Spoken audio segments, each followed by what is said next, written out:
Ini adalah kerja manual, lagi-lagi kami juga menemukan kasus yang terjadi pada PSI sendiri, antara hitungan batang lidi dengan yang ditulis itu berbeda dan suaranya berkurang.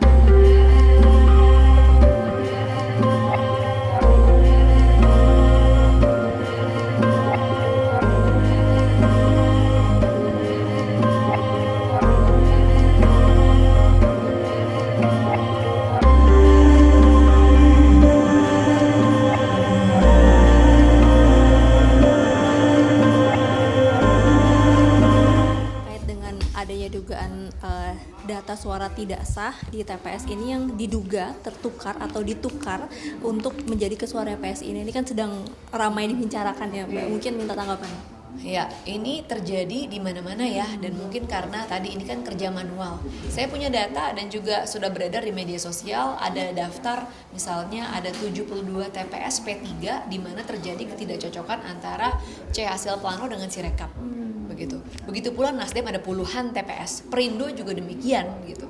Nah, itu yang udah beredar di media sosial. Nggak tahu kalau partai-partai lain juga nanti akan menyusul datanya. Apakah untuk setiap peristiwa kita mau katakan ada pengelubungan gitu kan. Jadi ini adalah kerja manual, lagi-lagi kami juga menemukan kasus yang terjadi pada PSI sendiri, bagaimana misalnya antara hitungan batang lidi dengan yang ditulis itu berbeda dan suaranya berkurang, bisa 100%, bisa 50%.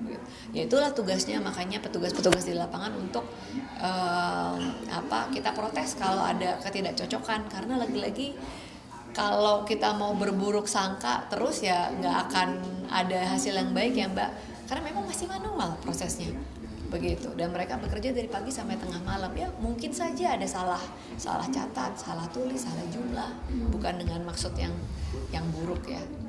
Oh, terakhir maaf banget. Tapi kalau misalnya dari internal PSI sendiri kan surveinya mengatakan bahwa lolos dari 4% itu kan ya. Tapi kalau misalnya melihat bagaimana saat ini dari KPU juga masih berkutat di soal Form C ini, apakah nanti kemudian dari PSI masih optimis untuk terkait dengan suaranya melewati? Kami masih optimis karena kan ada beberapa indikasi, antara lain misalnya survei dari banyak lembaga 6 bulan sebelum pemilu itu menunjukkan PSI tren elektabilitasnya naik terus. Bahkan surveinya Kompas yang tidak dirilis entah kenapa, PSI 4,4% di sana. Kemudian perolehan suara kami di provinsi, kabupaten, kota juga melonjak tinggi, sangat signifikan di DKI Jakarta.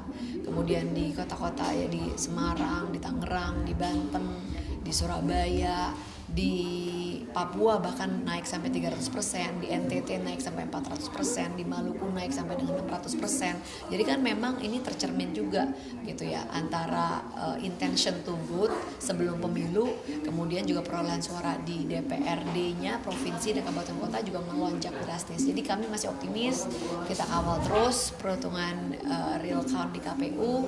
Dan yang awal kan bukan cuma PSI ya, banyak Mbak gitu kan. Kalau kita coba deh sekali-kali main ke udah selesai di kecamatan ya, tapi kalau kita lihat di sana ada banyak sekali orang yang berjaga dari pagi sampai malam, dan ini nggak bisa kita di tempat seperti itu kita tiba-tiba simsalabim abrakadabra gitu.